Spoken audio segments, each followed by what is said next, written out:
So does an actor get that by self-studying and taking private classes, or is there a benefit of participating in workshops with groups of other actors? I think the best benefit for an actor is to be working in groups.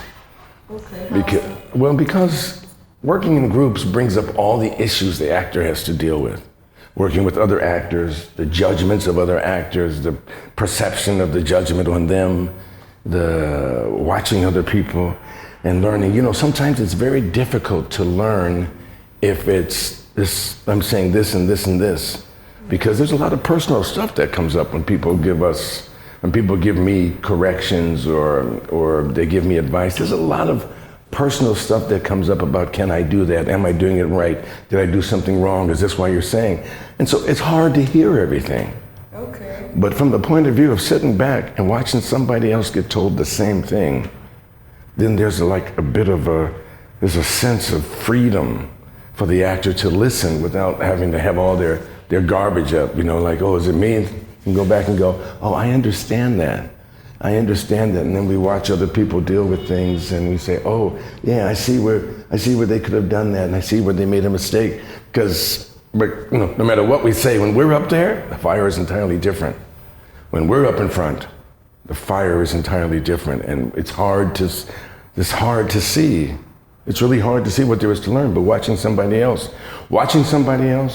being involved vibrationally with somebody else, you know, we always like to have an equal group of men and women.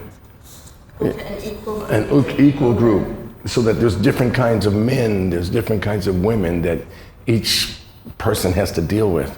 Because in dealing with those, you know, it's like, I heard this one said that put a bunch of dirty potatoes together and they clean each other.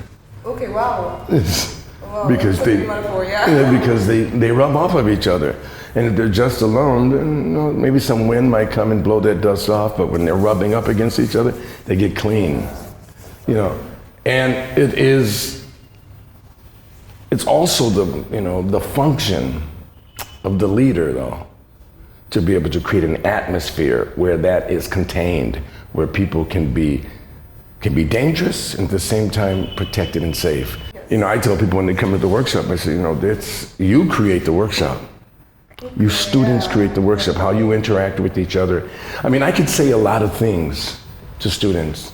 I can bring up a lot of, you know, theory, a lot of hypothetical situations, but it's not until they experience it in class and then have an issue with it that opens the door for me to say exactly this, to teach this lesson. Yeah, so that's the difference between actually attending and reading about it, because some people are acting nerds, like they read a lot of books and they think they're good to go, so. You know, I've been doing this a long time, and I've read a few books, but it's different now.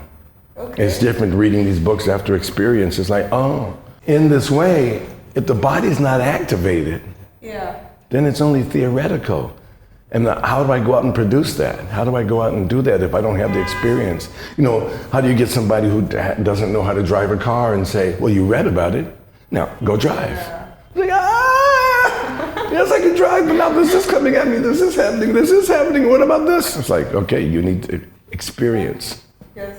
Once you have experience, okay, I can deal with all this stuff. In the same way with reading books, they're great. I mean, we study a lot. We read the books a lot, but we read within the exercises, before exercises, after exercises, before a scene, after a scene, and so people can go, oh yeah, I know that. I just experienced that. Yeah. Now that makes sense.